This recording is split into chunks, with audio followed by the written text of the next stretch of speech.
I'm Frederic Vermeulen. I'm one of the managing editors of Economic Journal, and it's a great honor to me to introduce you to Professor Raquel Fernández, who will give this year's Economic Journal lecture. Professor Fernández is a professor of economics at New York University and a research associate of the NBER, and she's currently vice president of the American Economic Association. She holds a PhD from Columbia University and held previous positions at Boston University and the London School of Economics. Professor Fernández conducted groundbreaking research with respect to the interaction between culture and economic choices with respect to labor force participation and fertility. She further conducted widely cited research in the field of family economics, where she focused mainly on the intergenerational transmission of education, fertility, and marital sorting, and the impact of these on income inequality. In her earlier work, she made important contributions to the economics of education and international economics. So it's a pleasure to give the floor to Raquel Fernández to talk about marital instability and women's work.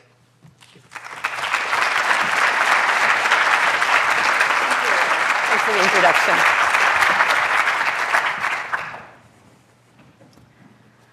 Okay, well, thank you for the introduction. It's an honor and a pleasure to be here and to be at the Royal Economic Society conference again.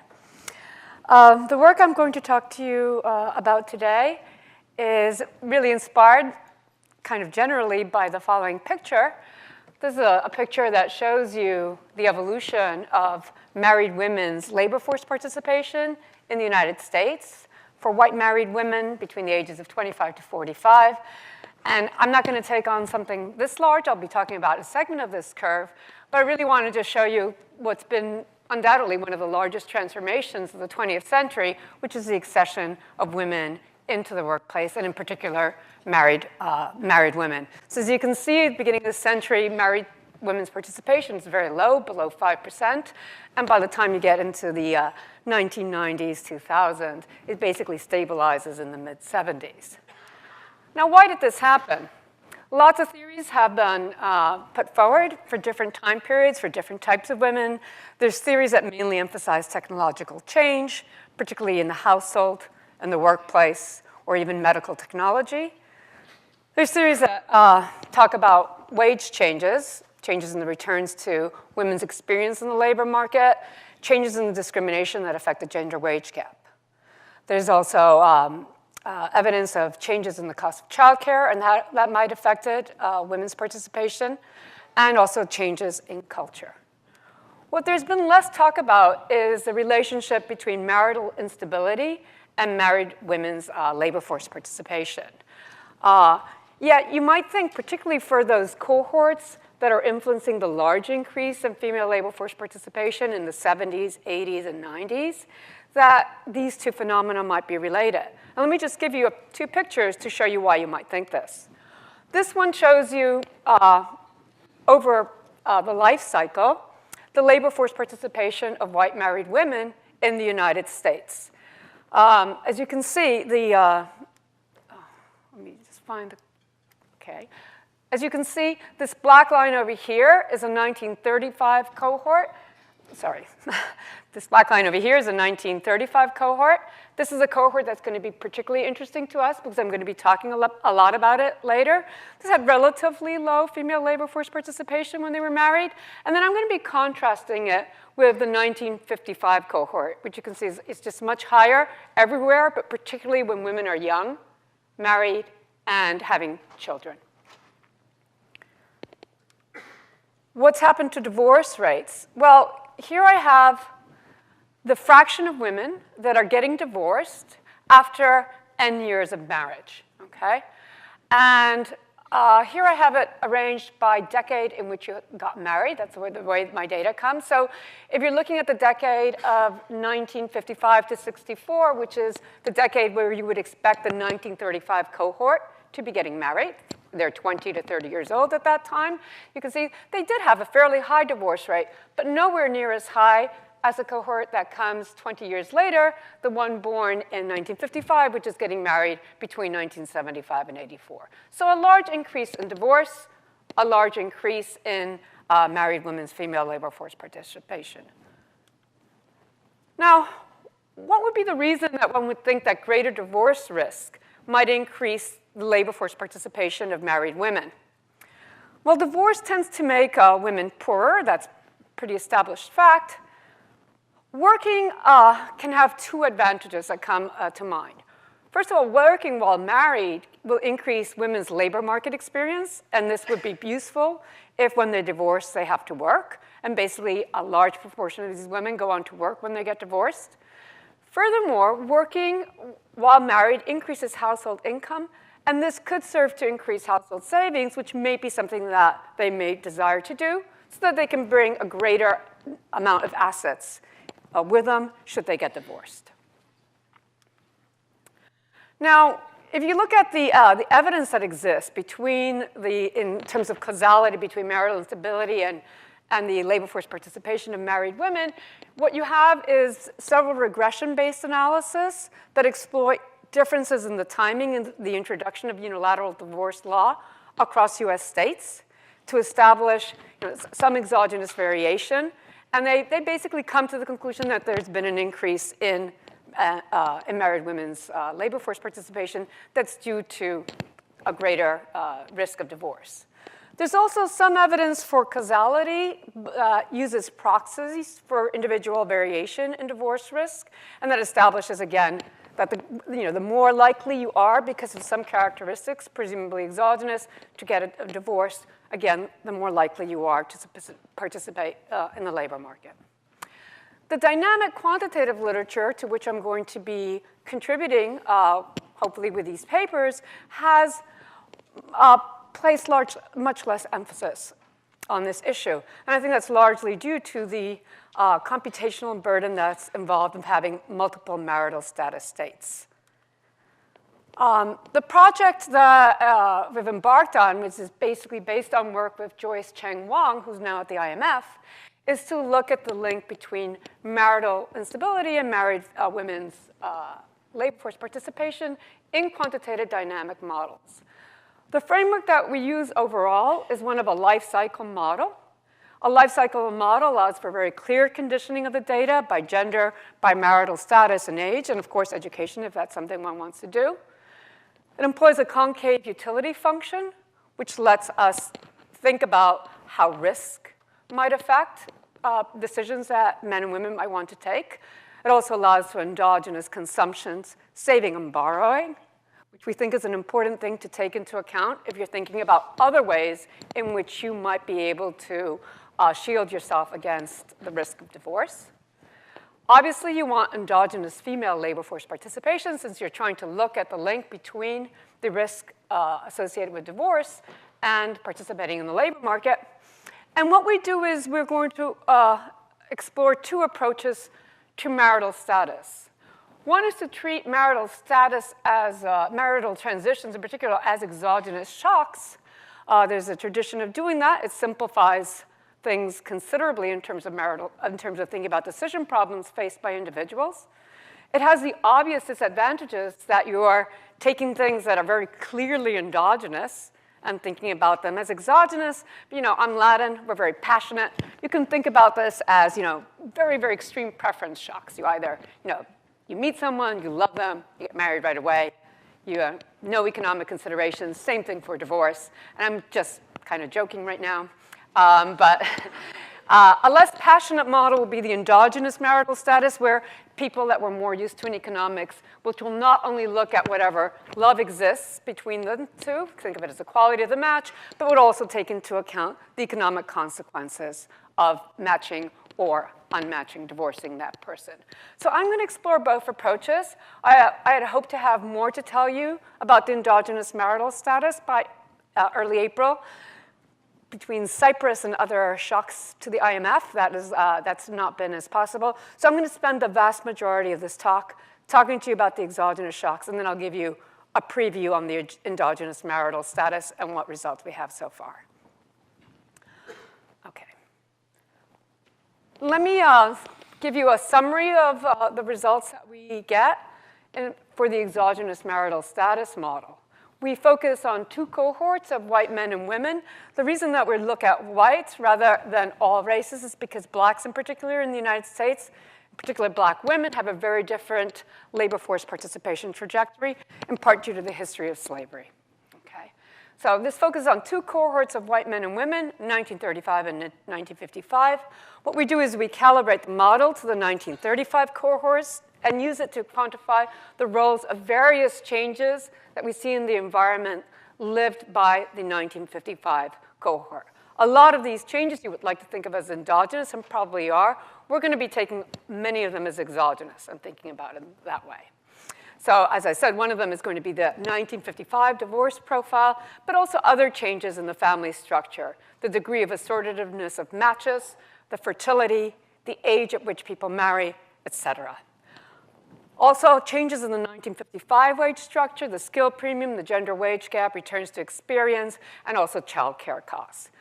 And then, after having done those exercises, I'm going to take a step back and use the model to try to understand the economic mechanisms through which divorce affects married women's labor force participation. And in particular, I'm going to use a model to assess the importance of the role of experience, the desire to gain labor market experience by these women, the desire to increase household savings, and also the role of concavity. We're going to find that divorce is quantitatively important, as are wage changes, broadly speaking. Each of them can account on its own for about around half of the changes that we see in married women's labor force participation over the two cohorts. When we put everything combined together, we can explain about 85% of the changes in married women's LFP, more for our married college women than for our married high school women. We overpredict, however, how much divorced women should be working. So when we seek to understand the divorce mechanism, I'm going to show you that actually experience does not play a significant quantitative role, and that marital household savings do not increase. And instead, that the labor force participation that we see, the increase that we see by married women, is the result of some sort of optimal compromise between her husband's and her own endogenously conflicting preferences over how they would like marital consumption and savings to react in the face of a higher divorce shock. And I know that might sound a little bit mysterious now, and hopefully it'll be much clearer when I get to that section. Okay, a few words on the literature, and I'm not going to do it justice given the time constraints. Probably closest to this project are a paper by Eckstein and Lifshitz. It's a recent paper in Econometrica. They too have a dynamic linear life cycle model. They use it to study various cohorts. There's a model has linear preferences, and that means that they're not studying savings, neither risk nor savings nor borrowing. They end up concluding that actually marital instability, which in their model is also these shocks, extreme shocks, say, to preferences, can explain very little of labor force participation. So one of our goals is, as you're going to see, is to understand the role for these, why we get such different results. Another related paper is out by Atanasio Leuven, Sanchez Marcos, and what they do is they also have a dynamic life cycle model. They look at two different cohorts. They find that childcare costs and the decrease in it in particular play a large role in explaining the increase in female labor force participation.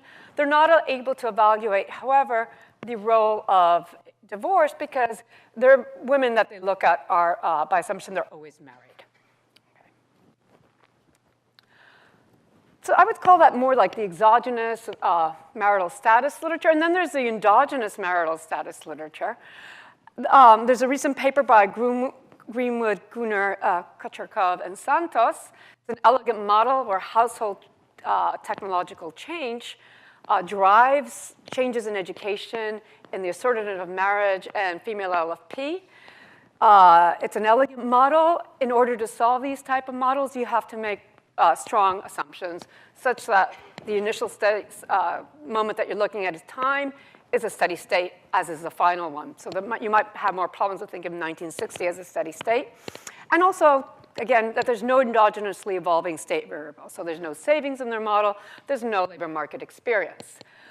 Matsoko, Ruiz, and Yamaguchi have a very ambitious model with endogenous everything. Okay, endogenous labor force participation, savings, marital decisions, all in an environment of limited commitment. I would say this is a computationally extremely demanding paper. It's very difficult to investigate economic mechanisms, yeah.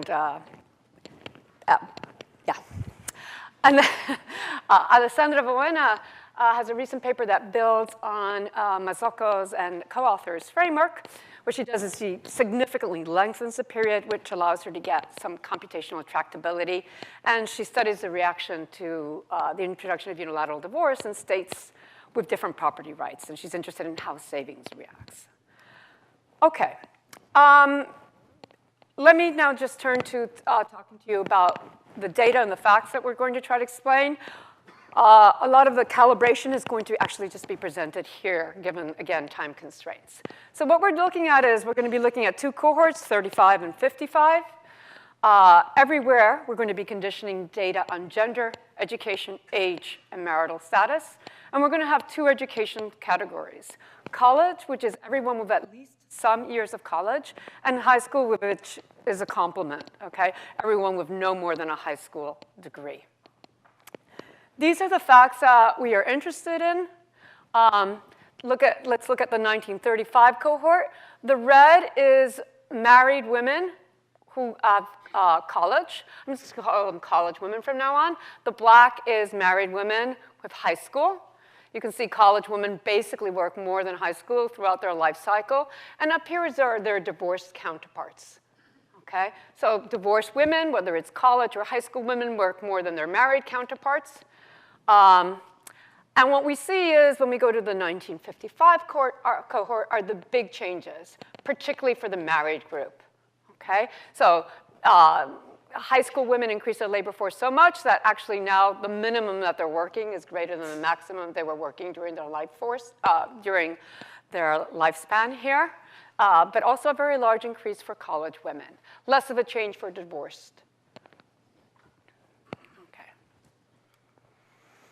All right, as I said, during the lifetime of these two cohorts, there were large changes in the economy.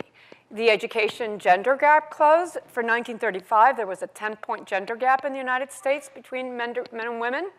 That gender gap became 0, basically, for the 1955 cohort. For all cohorts that follow thereafter, women get more education than men.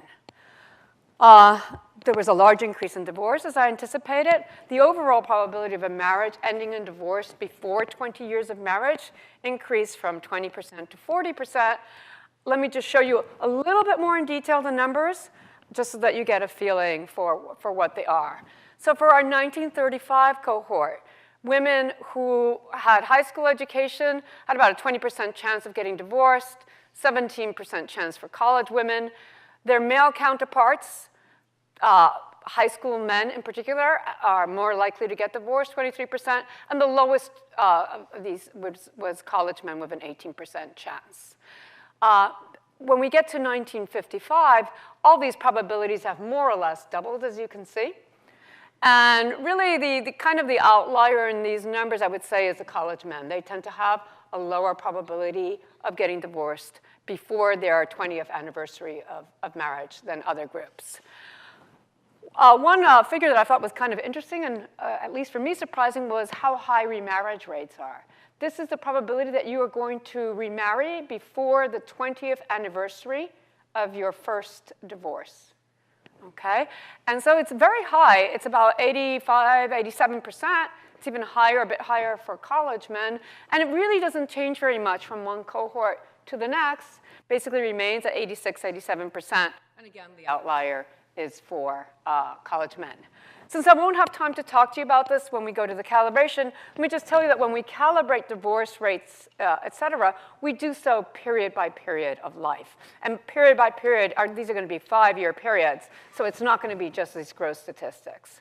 It's going to be, it's going to respect what's actually happening to each of these cohorts as they age.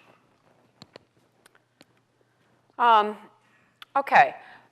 The literature has tended to make a fuss about the increase in assortativeness. Actually, for these two cohorts, it's actually small, the increase in assortativeness. It is there. I'm talking about assortativeness in terms of years of education. But let me just show it to you from a probability of marrying someone who is of a certain type. So this is a probability with which a woman in the 1935 cohort, a college woman, would marry a college man. It was 75%. When it comes to 1955, it's increased, but very little. It's increased to 78%. A high school woman, it increased from 21 to 29%. For a college man, we see a very large probability increase in the fraction of matches that are with a college woman. It goes from 59 to 74%. And for high school men, it also basically doubles from 12 to 24%. And the reason for this is just that there's much more supply. Now, you can't see by just looking at these numbers what's happened to the correlation coefficient, unless you're very good at calculating things, but the correlation coefficient has gone slightly up, okay, but not by a lot. The other things that we're going to take into account is our model is going to start at the age of 25. And of course, at the age of 25, people already are coming in with a certain marital status. Some people are single, some people are married, some people are divorced. That will have changed between the two cohorts. I'm not showing you a figure of it right now, but it's, again, something that we're going to ask the statistics to respect, or the statistics of the model to respect. Large changes in fertility. It's kind of late. You would think at some stage for changes in fertility to be happening, but actually they do. Basically, fertility falls for all of one child. And this is the way it happens across education groups.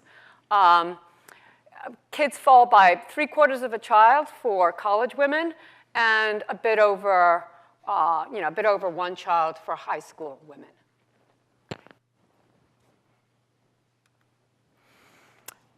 And as anticipated, and as everybody's familiar with by now, there's been big changes in the wage structure. The skill premium increases by 12 percentage points for both men and for women.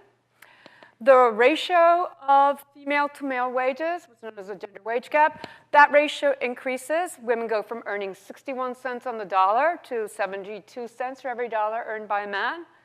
And then there's some evidence that the returns to labor market experience for women increased from 2% for a year of additional labor market experience to 3%. And then there's some evidence as well that childcare costs fell, and we're going to be looking at a large fall in childcare costs, about 20%. Okay, so that's a basic kind of data picture I'd like you to have in your mind that we're going to be feeding in. And then let me tell you a bit about the model. As I said, this is a life cycle model. Agents are born either female F or male M. They're born with a given endowment of education, either college or high school. That's going to be, in each cohort, that's going to be asked to match the data.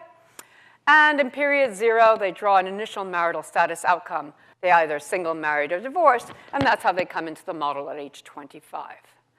They also draw something which they may not really have in reality, which is a permanent spousal type. And that's that zeta knot. Let me tell you a little bit about zeta. Zeta what it does at any point in time t is to specify the characteristics of either your actual spouse or your potential spouse. What do I mean by that? I mean, it specifies the education, which is a permanent characteristic of your now type. You are a man or a woman who's going to marry someone of a given education. And also some aspect of their time-varying characteristics. In particular, the persistent component of their wages. I'll show you wages in a second. Wages are going to have a persistent component and a transitory component. You get to know their persistent component as of that moment in time, okay, or up to that moment in time.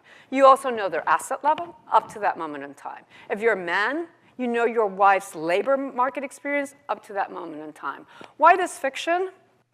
Well, this decreases computational burden by quite a bit. Instead of carrying around PDFs of all possible spouses that you could marry and then how they would all be evolving from the age, say, of 25 till whatever age, you instead are carrying around one PDF.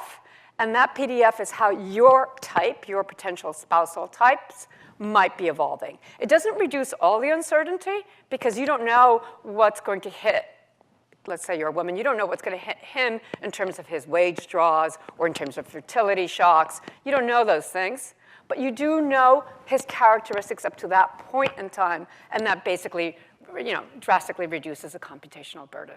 So what's the cost of doing something like that? It also decreases somewhat the uncertainty because now you're not looking at all these PDFs. You're looking at the PDF of your guy, okay, or your woman, your gal. Okay. All right. Preferences. Everybody shares the same preference, seem to share the same preference over consumptions. They have CRA preference. Consumption is a household good. It's not excludable. It does face congestion, as you'll see, okay? And then if you're a woman, potentially you face disutility from working. The disutility that you face from working depends on your education, and it can depend on your marital status, in particular whether you're single, married, or divorced. So this is a disutility of working. KT is a vector that keeps track of the age of your kids. This is to allow your disutility of labor to vary with whether you, for example, have young kids in the home or old kids in the home. PT is simply a binary variable. It's an indicator variable that takes a value of 1 if you work and 0 if you don't work. So obviously you only face disutility of working should you work. Okay? What about men? Men are assumed to always work in this model, i.e. their disutility of working is 0, as is the disutility of working of single women. And consequently, we will not be matching any moments for these individuals in terms of their work behavior, because we've made a strong assumption about them. Households can also save. They do so through risk-free bonds with an exogenously set interest rate, and they can also borrow freely up to a no default constraint, and that no default constraint is binding in every state of nature, okay? You have to be able to repay with probability 1, not just an expected value. Okay. Life has 2 stages, no childhood here. You get to, a model period is going to be 5 years when we get to the data. From periods t equals 1 to 7, you're going to be in your working stage of life. You're beginning at age 25. From periods 8 to 12, at age 60 here, you are retiring, and then you're dying with certainty at age 85. During your working life, which is where most of the interesting action is and what I'll be talking about from now on, you're going to be getting wage draws. And you're going to look at your wage draw, and you're going to decide whether you want to work or not. I won't have time to tell you about how we calibrate these, except that for men we'll look at the PSID. But what I want you to know is that your wage draws are going to depend on your experience X, your experience squared. So X squared. You're going to get a hit, delta, from not participating in the labor market for last period. This can only happen to women by assumption here. And there's also a stochastic component. This stochastic component is the one I mentioned before. It has a Z, which is your persistent component of wages. It follows an AR1 process. And then it has, on top of that, a transitory component, which is just a draw from a normal distribution.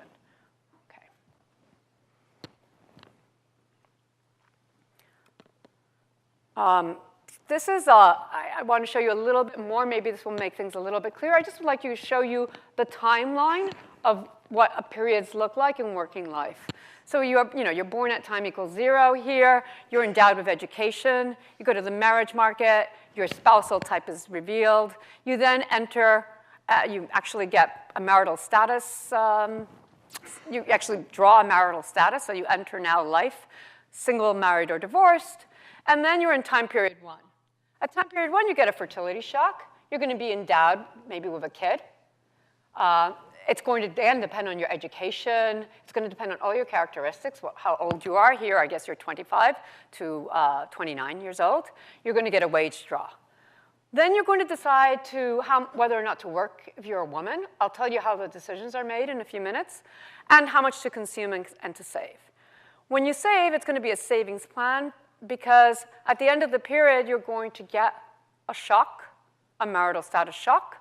And that marital status shock might change what you do with respect to savings. And I'll be explicit there how it changes. And so then life goes on this way until you get to retirement. What does divorce do to you? Since that's a fairly important aspect of this model. Well, if you get divorced, we've made the strong assumption here, which we could relax, is that if you get divorced, you stay divorced for 1 period. The children are assumed to reside with their mother upon divorce, which is, I think, a good description of the data for these cohorts. The assets are split. All the marital assets are split with a proportion alpha, which we're going to take 50 to be 0.5 in the data, going to the wife, and 0.5, the other half, going to the husband. The man is going to pay child support if his ex-wife is not remarried, and as long as she has kids with him that are less than the age of 20. And upon retirement, the woman gets a proportion of her husband's retirement income if she has not remarried. Let me take you through two pieces of optimization problem just to make clear exactly what we're doing, and at least give you a better idea of what we're doing. This is a budget constraint for just for one type. It's for a married couple. So this is how a married couple spends its money. It has income from its assets from last period, so that's RA. Here's our husband's labor market earnings, Y. If the wife works, then PT is equal to 1. Here are her labor market earnings. From this, we have to subtract the cost of childcare. That's the kappa. That depends on maybe the ages of the children. And then this is all the household income, and it's going to be spent on consumption expenditures and savings. A word about consumption expenditures. Consumption expenditures are not the same thing as household consumption. Here's household consumption, because we're going to be using basically an economies of scale. We're going to use a McClemen's economies of scale to scale the expenditures and consumption by the number of children and the ages of the children, as well as the number of adults in the family. Okay. So that's how it translates into consumption. What about assets? Well, as we said, at the end of the period, you're going to get a marital shock. If you stay married, then the assets that you plan to have, the savings that you plan to have, are actually the ones that you have. If you get divorced, however, which is going to happen with some probability, then you're going to keep a fraction alpha, as we said, if you're the wife, and a fraction 1 minus alpha if you're the husband. Let's look at one. So there's very similar budget constraints for divorced and single people. Those budget constraints differ only in the fact that they have, for divorced people, they have child support if you are a divorced woman with children, and they're subtracting child support if you're a divorced man with children. Let's look at the optimization of a problem faced by a married household. First of all, let's understand that this married household is carrying with it a pretty large state vector. Let's say vector tells you the education of the woman. Let's look at it from a woman's point of view for a second. The education of a woman, the assets of the household, how much labor market experience the woman has, whether or not she participated in the labor market last period, the ages, a number of her kids, the permanent income draw that she obtained, and all her spousal characteristics. Again, her spousal characteristics are the education of her husband, the last Z draw that her husband had, the assets are joint assets, and I guess actually that's it, okay? What's the problem that these agents have to solve? Well, these agents live in a household together. They share consumption, but still they have the same preferences over that consumption, but still they're not necessarily at all going to agree. And the reason they don't agree is because divorce inherently builds disagreement into a couple. How they're going to do after divorce is going to vary, and therefore the amount that they want to consume and save is going to vary. So that's one reason for disagreement. The other reason for disagreement is that they don't share the woman's pain or disutility from her participating in the labor market. So here's the other component. How do we solve this? We're just going to take the kind of traditional, at this point, approach of thinking of this as a sort of bargaining problem. It's an efficient bargaining problem in the sense that we're going to be giving the wife's welfare a weight of chi, and we're going to give the husband's welfare a weight of 1 minus chi. So let me just take you through this for 2 seconds. This is the wife's momentary utility. It's her utility from consumption, that's the same as her husband's, and her disutility from labor if she participates in the labor market. Then with probability 1 minus d, which is itself going to be a function of education, gender, and time, this couple is going to stay together. That is, it's not going to get divorced next period, and then it's going to face the same maximization problem. 1 period later, with the state variable, of course, updated. With probability D, however, the couple is going to divorce, and when it divorces, we need to still take into account the wife's welfare to make this a proper weighted maximization problem. So here is the woman's welfare if she divorces, weighted by chi again, and her husband's welfare if they divorce, again, weighted by 1 minus chi. So that's some couples maximization problem. Out of this comes a solution that is a C, a consumption level, an assets plan, A, T plus 1, and also a participation or non-participation in the labor market decision. So that tells you what P would be. So this is a problem that's faced. An equivalent maximization problem exists, again, for divorced and single agents, but it's much simpler as they don't have any disagreements in the household, okay, about what they're doing. They're just making their own decisions. Okay. For the calibration of this problem, certain parameters are set externally, and they're fairly standard. I'm going to skip them. The ones that are more debatable, I would say, or more science fiction, would be the Pareto weight that we put on the wife. There's a bit of a literature here, which we get guided by, but we basically do robustness checks and show that it doesn't really matter very much what the initial weight is once you have to recalibrate the model. Other things I've already showed you. Child support is 10% of a husband's income. And the parameters for the income process for men is estimated from the PSID. The parameters for the income for women are actually calibrated internally. So the parameters set internally are 27 parameters for disutility from labor by marital status, education, and children, young versus old kids, childcare costs, wage depreciation, time-varying wage intercepts. And this model is completely over-identified. We ask it to match 43 moments. That's the labor force participation rates for married and divorced women by education in each period that I showed you for 1935. And then what's disciplining all the time-varying wage intercepts and also the wage depreciation and the childcare costs are the gender wage gaps, which we ask the model to respect, period by period, and also the skill premium, both for women and for men, 2 separate sets of skill premium, again, at each point in the life cycle. This is the black over here is the data. The color spots here are the model predictions. As you can see, the model does beautifully in terms of predicting labor force participation over the life cycle for both married and divorced college and high school women. I'm not going to show you now the wage ones, but it also does a very good job for that. Perhaps before continuing, it's useful to ask, to get an idea of how bad it is to be divorced in this model. So a very rough way to give you an idea of how bad it is to be divorced is to compare an agent who's married in both, say, the first and second periods of life to an agent who's married only in that first period of life. And what I'm showing you here in black are simply what's the percent of average consumption of a college married woman. How much lower is the average consumption of a divorced college woman than that of a married college woman in the second period? As you can see, her consumption is 18.8% lower. This is adjusted for family size, et cetera. For high school, the numbers are smaller. It's 9.3%.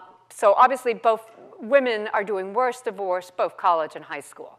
For men, the percentages are very high, but they're also higher, which means that men are actually gaining from being divorced, both college men and high school men, and actually there's not much of a difference in what they gain, okay? And that's actually because their wives aren't really working that much and not bringing that much income, okay? And their wives don't differ that much by education.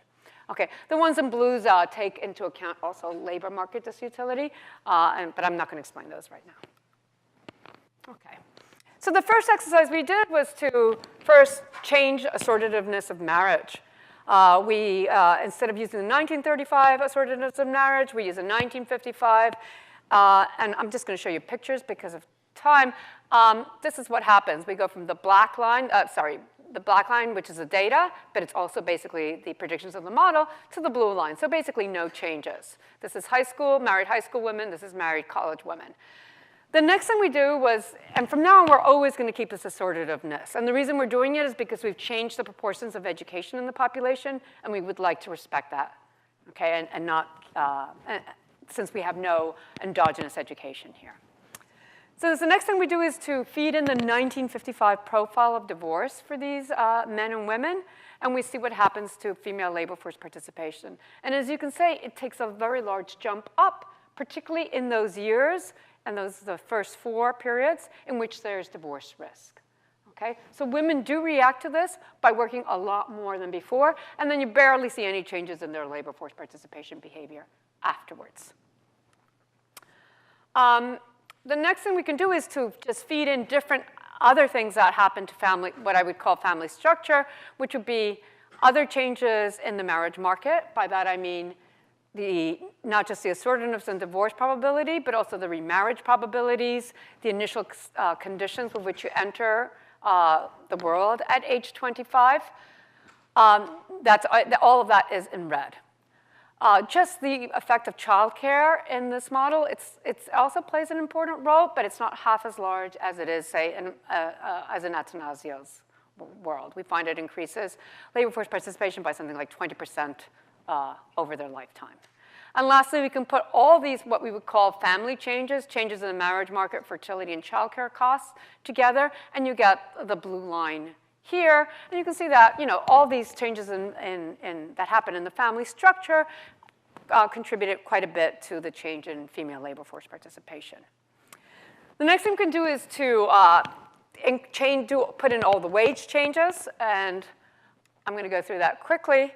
The green line shows you, so we're back to all of 1935 calibrated model. We're using 1955 assortativeness, and we've changed the skill premium and the gender gap to reflect that in 1955. And as you can see, this also by itself has a large effect, particularly for college women. And what it does is it has a much more uniform effect on the divorce risk. It kind of increases labor force participation for married women throughout. Then we can put all wage changes together. That is to also include the returns to experience. It goes from 2% to 3%. And lastly, we can put everything together, all the changes in wages and all the changes in family that we saw. And that is the 1955 predictions of this model. And that's these blue lines over here. As you can see, that it goes quite a bit of the way in explaining the large changes that we saw in married women's labor force participation for the 1955 cohort.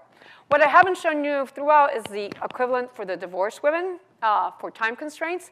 This is what happens if you look at all the changes all together.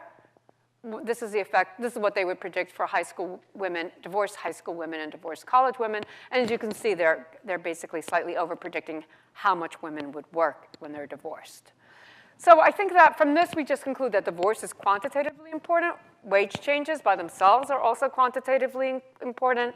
And kind of just repeating what I said, anticipated early on, everything together can account for about 85% of changes in married women's labor force participation. What I want to do now, what I think is a more interesting part as an economist, is to, now that we've done this accounting, is to try to understand why it is that why the higher divorce rate that women face increased women's labor force participation. So the first candidate explanation was it's simply experience. Job labor market experience is much more important if you're going to get divorced. So one way to assess that in this model would be to shut down this avenue by having women face an exogenous return to experience throughout.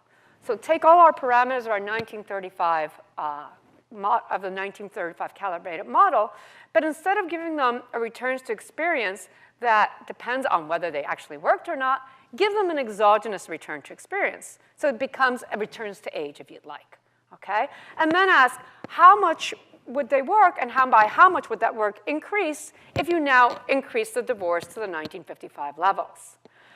When we do that, we find that you basically see the same increase in female labor force participation when experience is this exogenous thing, which is just returns to age, as it is for men, as when it is endogenous. And from that, we can certainly conclude that quantitatively, experience is not playing any role. You do the same thing, whether it's exogenous or endogenous. So we were a bit surprised by that result. So then we pushed further and say, well, is the reason that they're working is because they want to increase household assets. And they want to increase the household assets because when they get divorced, they're going to get 50% of those assets, and they can use that to supplement their consumption when they're divorced. And here, what I've, sorry for giving you a table at this time of the day, but here what I've tried to give you is, at each age, how much assets a married household has according to whether the woman has a high school education or a college education. The fact that it's negative at the beginning is simply telling you that they are borrowing. Okay, so that's what a negative number means. The first one is what they have just under the original 1935 parameters. And now the second column is telling you how they react to the increase in divorce risk when you put the 1955 divorce profile. The third column just does a subtraction for those of you who are lazy.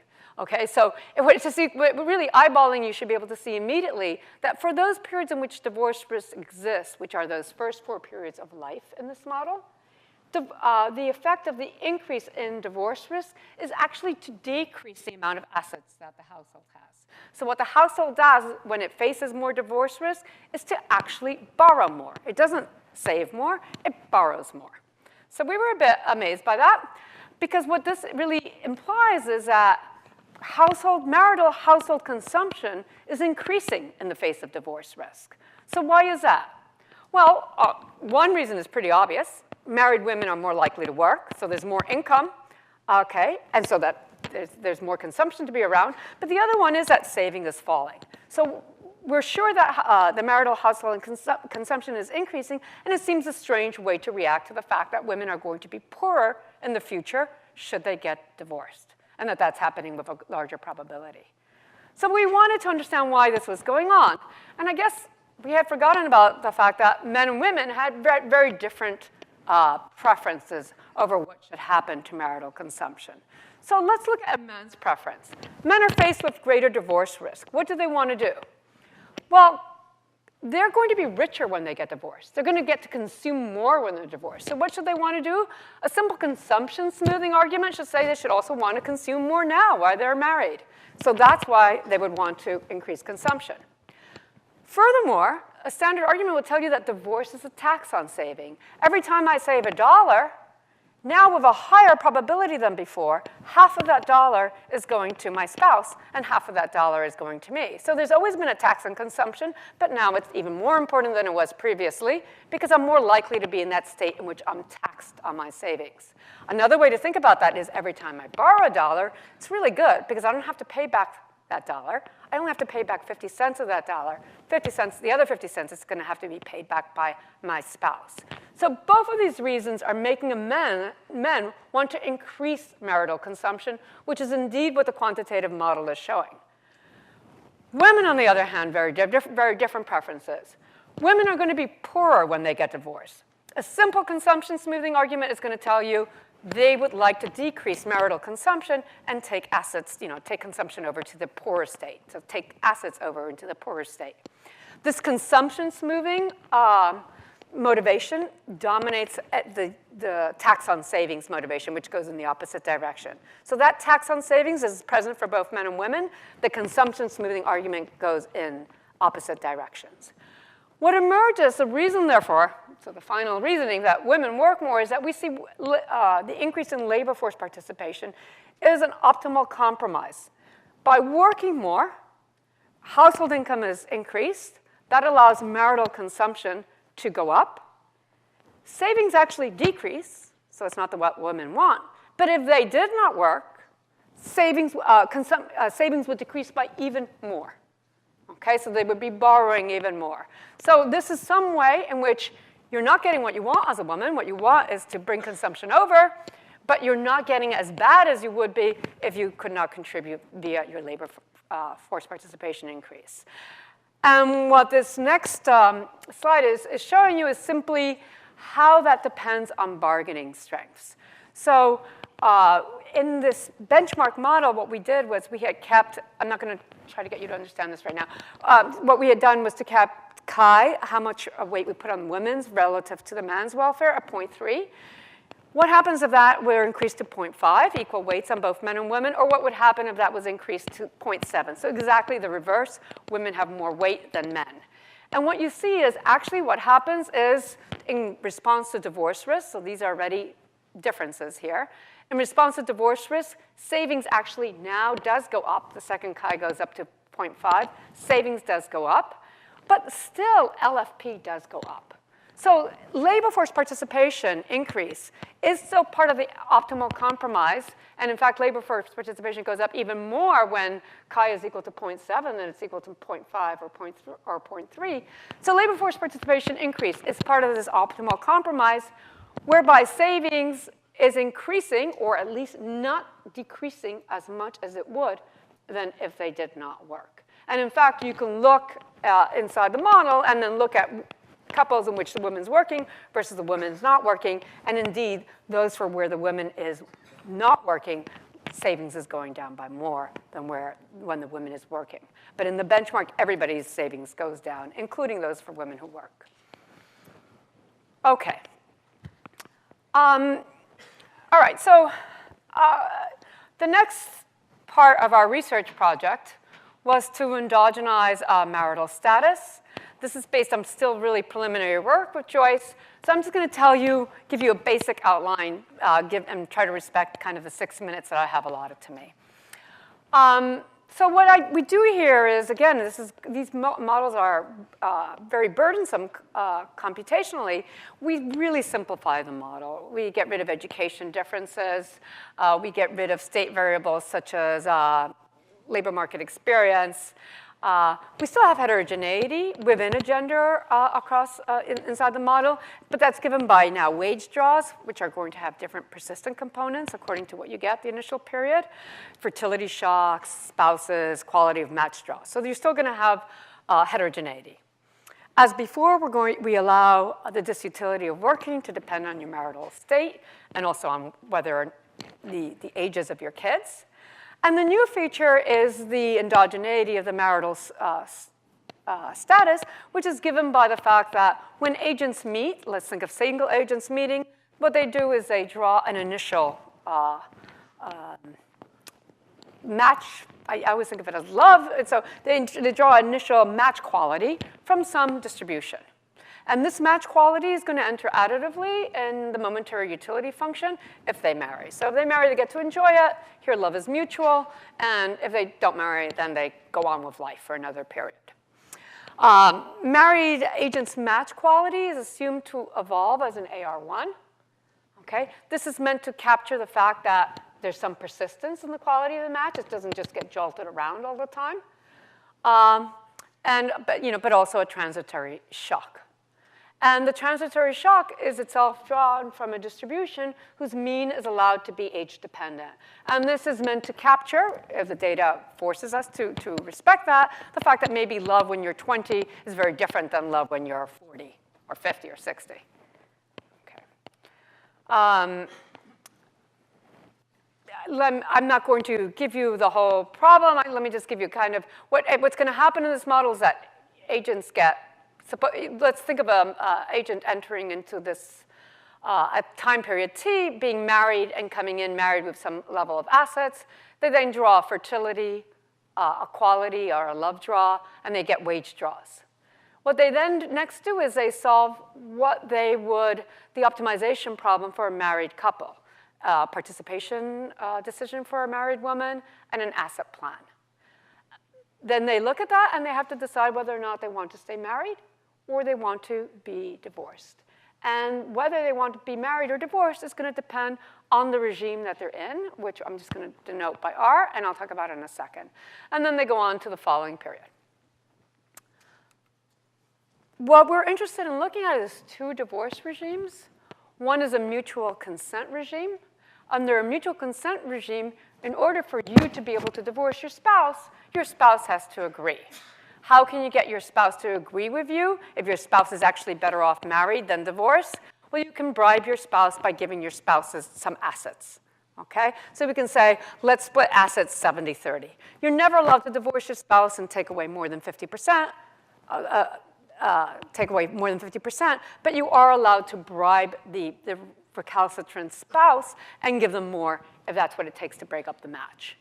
Okay? So that's a mutual consent regime, and that's meant to capture the regime that was in place in the United States for the most part, say till the mid-1970s. Till we get to the system of unilateral divorce regime, In a unilateral divorce regime, a spouse can unilaterally divorce the other. You can walk out on your spouse, and upon divorce, the assets are equally divided. As you can see, this is in both environments, there's no commitment to future actions. You can commit to divide assets, that given that you're going to get divorced now. You can't commit to future divisions of assets. You can't commit to future streams of consumption, savings, or labor force participation decisions. Just the momentary one. And we've taken this model, and which I've described very little, I understand, but I just want to give you a vague, at least a bit of an idea.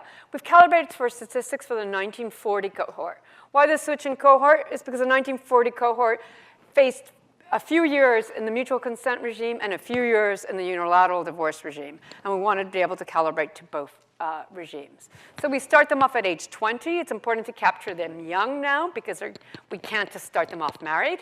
We need for them to be able to make the marital decision. We start them off at age 20. In the data, we actually grab people as of age 18. And then we now match all sorts of statistics that before we didn't care about. For example, the fraction of couples that marry, during certain ages, and the conditional probability that the marriage survives X number of years. And then to get other ideas about variance, what we do is we look at the proportion of men who are married in top tercile versus bottom tercile of income distributions. The only exercise that we really have completed properly that I can report right now is a welfare comparison of the two regimes. So we take our model, we calibrate it to 1940 data. It does a pretty good job, not great, but pretty good job of matching all our statistics. And when we do the following welfare exercise, we ask, suppose that you could live in one of these two regimes, always unilateral divorce or always mutual consent. Which regime would you prefer? We ask that question from an ex-ante point of view to men and to women. Men prefer the unilateral divorce regime. The opposite is true for women. Perhaps a more interesting exercise is to do the same welfare exercise, but conditional on some information. And the information that we give individuals is their first draw of their persistent component of income. So it's like their first wage draw. Another way to think about it is that there are no parents here. It's like something that's telling you about your background, okay? You have this persistent component. You're going to suffer shocks. But now you're much more sure sort of where in the income distribution you're going to be. And now we find that basically it's the rich people, the richer people, I should say, in the model who prefer the unilateral regime to mutual consent. It's the top 3 quintiles of the male distribution prefer to be able to walk out on their spouse when they want to and split assets 50-50. For the women's distribution, it's the top 2 quintiles that prefer unilateral to mutual consent. And what's interesting is that both for men and for women, it's therefore the poorer segments of the income distribution that is being made worse off, but not being able to commit to being in a marriage and not walking out on their spouses. Okay. I have 2 minutes. I'm just going to then conclude by saying thank you very much. I think it's an exciting research area to work in. I hope to see you all working in it one day. And I thank you for your patience, especially those of you who are younger than the age of 9 and managed to sit through this talk. All right, thank you.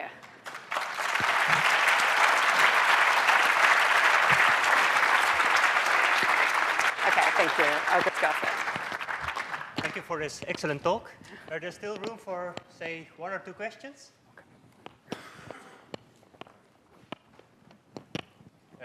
Okay, maybe I'll go stand there. I don't know.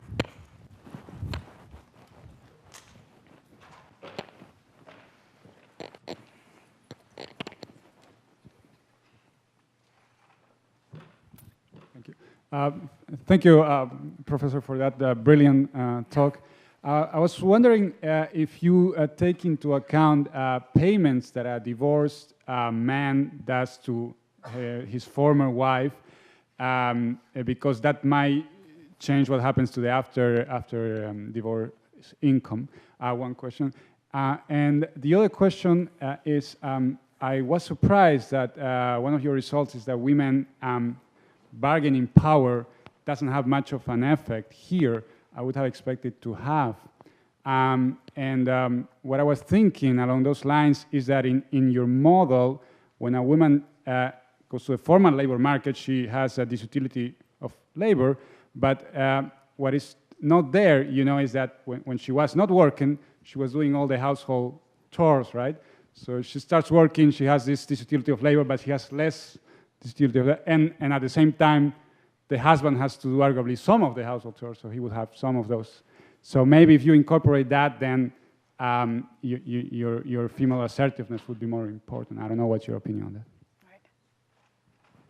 Can I answer? Okay, great. Thank you for both questions.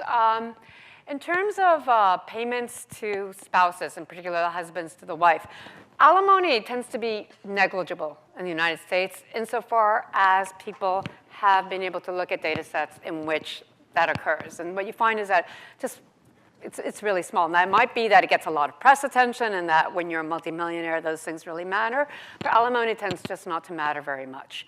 Child payments, we ended up calibrating to 10% of a man's income. We do robustness checks to 20%. There's very little good numbers to base ourselves on. There's a study that was done with Wisconsin data by Chris Flynn, actually my colleague, and co-authors, and there's another study that we base ourselves on, and they find that there's, a lot of people who do not pay. In fact, I would say over half of the men do not pay the alimony. So you can't just go by the legal number. And then taking all that into account, we felt that and given them the numbers that they found, we thought that 10% was basically the right amount. So that's what we have. Obviously, that number matters a great deal. If you had a regime that enforced, that women would be equally well off as their husbands, taking into account that they have to feed the kids, et cetera, that would obviously give very different results. But that's not the case. And most of the literature, in fact, I've not found anybody who disagrees with the fact that economically speaking, women are made worse off by divorce, and men, on average, again, are made better off by divorce. The other question was one of bargaining power. There's two different sorts of experiments. One is, does the initial bargaining power that you choose for women matter? So when you choose a bargaining power, you need to recalibrate the model every time you change the bargaining power. When I'm saying it doesn't matter, I mean when you recalibrate the model, each time we find that it does not greatly influence the results. If you change the bargaining power, if you were to argue that women in 1955 have different bargaining strength with respect to their spouse than they did in 1935, then that actually leads to the wrong type of results. Wrong in the following sense. If you give women more bargaining power in 1955, well, what are women going to do? They're going to decide to work less. I mean, that's basically what they want to do. They don't want that disutility of labor. They're going to decide to work less. So that kind of goes in the wrong direction. What we haven't done, and what I think would be extremely interesting, is to think of bargaining power as something that's endogenous. It's not this fixed weight. It's a weight that's given, in fact, by wages, by labor market opportunities, et cetera. And then, in fact, you might want to go to work as a woman. Why? Because it increases your labor market, your bargaining power, precisely in a world where divorce has become so much easier because divorce laws have changed. So I think that's actually would be a wonderful paper to write. We haven't written it, and it's something that's worth exploring. Yeah. Another question? Ray? Hi, Ray. Yeah, a striking feature of your modeling choices was took fertility as exogenous. Yes. And it's very easy to get the actual result of increasing divorce probability will reduce fertility. You don't have to worry about bargaining weights. Both partners would want to reduce fertility. And that, of course, relaxes the woman's time constraints, so to speak, and therefore frees up time for market labor supply. So you could tell that story. Yeah, okay. Right. No, the reason that even I think Matsoko, who I take to be the endogenous everything person in this literature, and his co-authors, is even he had exogenous fertility. It's just, it introduces another discrete choice into this model, and that makes it quantitatively even harder to solve. I also think that to do children properly, you really do have to put the joy of having children, hi Vicky, the joy of having children into the model and to do it properly. And there are ways to do that, and we know how to do it. As a theorist, we know how to do it. we just felt it was more than we could bite off for this paper. But I agree, it's something you eventually definitely want to put in there, and you want to explore precisely the avenues you mentioned. One final question? Two finals?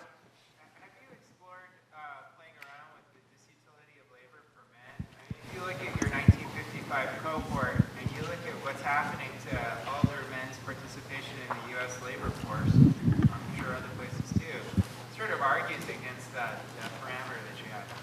Right. I don't have a parameter. I have a normalization right now, which is I put it equal to 0, and I don't match any moment for them. So if I wanted to match moments, you're completely right. We would need to put in, some disutility from labor from them and see why it has changed. And maybe it's because their wives are working more that they can work less. It'd be very interesting to explore, the interactions between, what your wife is doing and men's labor force participation.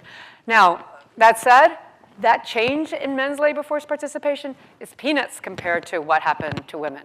Okay, so women you're seeing a change of 30 percentage points in labor force participation over these 2 decades, over these cohorts for women, and we're talking about, 2 or 3% for men.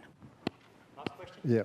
In view of interest in culture, did you examine the subset of Mormons with their multiple wives? I didn't catch the question. I caught that there was culture and there was Did you Mormons. examine the subset of Mormons in the United States with their multiple wives? Right. So what's the exact question? Whether you analyzed also Mormons in the United States. I don't have them here. I think that the Mormons are a beautiful thing to use as examples when people try to argue that it's been basically household technologies change that is responsible for female labor force participation, because they have basically not incorporated a lot of these household work-saving devices, and yet you see large changes in what women do.